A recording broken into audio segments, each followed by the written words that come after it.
បាទជម្រាបសួរថ្ងៃនេះបេះត្រប់បាទបងគ្នាតិចបងប្អូននៅតែអ្នកយិនសិនទេ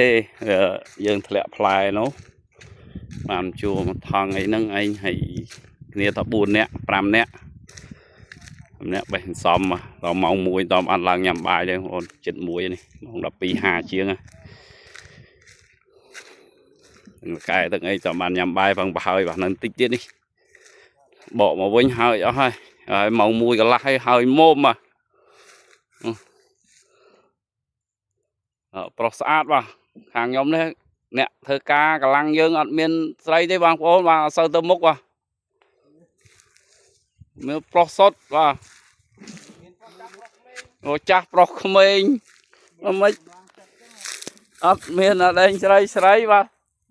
រៀងយឺតតិចបាទ